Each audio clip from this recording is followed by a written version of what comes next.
Jackie's greatest achievement would not be her fame. It would be her children. To them would fall the benefits and burdens of the Kennedy legacy. And the public face of that legacy was now John F. Kennedy, Jr. Last night at around 10:15, my mother passed on. She was surrounded by her friends and her family and her books and the people and the things that she loved. In the wake of his mother's death, 33-year-old John F. Kennedy, Jr. emerged as the face of the Kennedys.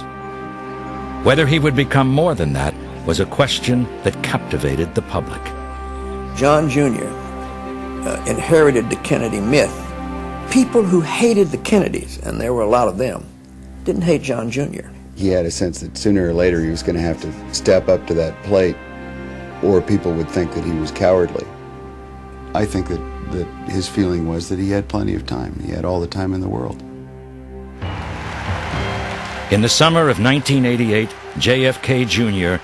addressed the Democratic National Convention in Atlanta. Over a quarter century ago, my father stood before you to accept the nomination for the presidency of the United States.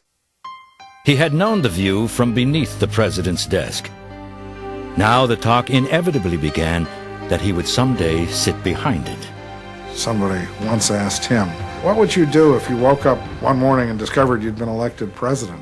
And his first remark was, "I think the first thing I'd do would be to call Uncle Teddy and gloat."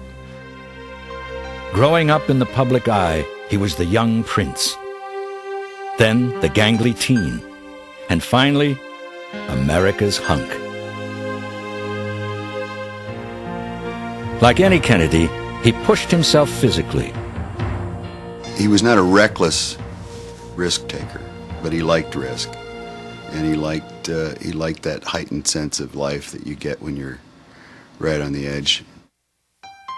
As the son of Camelot, he wore his legacy lightly and never lost his sense of humor. The combination helped him shrug off the obsessive attention the tabloids paid to his very successful love life and his not-so-successful stabs at the New York bar exam. I'll be back there in July, and I'll pass it then, or I'll pass it the next time, or I'll pass it when I'm 95. The ironies were lost on no one in 1995 when JFK Jr. announced his riskiest and most public venture. I don't think that I've seen as many of you in one place since they announced the results of my first bar exam. A glossy monthly that would chart the convergence of politics and celebrity. Ladies and gentlemen, meet George. It was a culture his grandfather had helped create, his dad had embodied, and he understood as well as anyone. The marriage of publishing and politics, it simply weaves together two strands of my family's business. But by this time, JFK Jr. had begun to distance himself from his cousin's controversies. In a September 1997 column in George, he called Joe and Michael poster boys for bad behavior. Well, I guess my first reaction was, ask not what you can do for your cousin, but what you can do for his magazine. There was a gradual process by which John was constantly moving toward an independent self-definition. I mean, he felt himself to be more his mother's son than his father's, and was. In 1996, JFK Jr. married a 30-year-old PR executive for designer Calvin Klein named Carolyn Bessette. But settling down only went so far.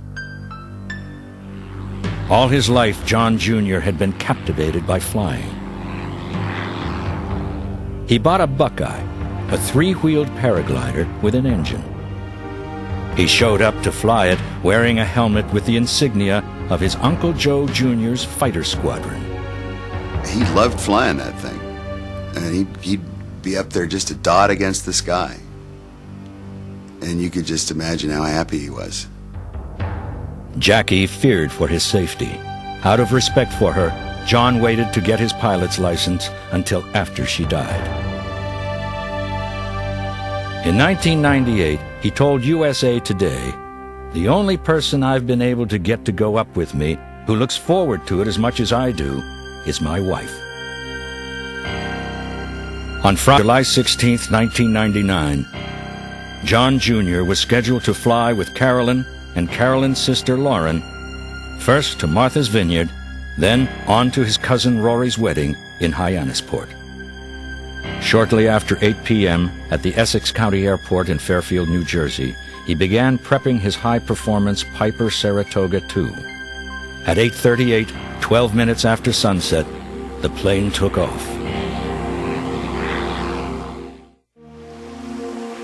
Rory Kennedy's rehearsal dinner was winding down when word reached the Kennedy compound that JFK Jr.'s plane had failed to arrive as scheduled on Martha's Vineyard.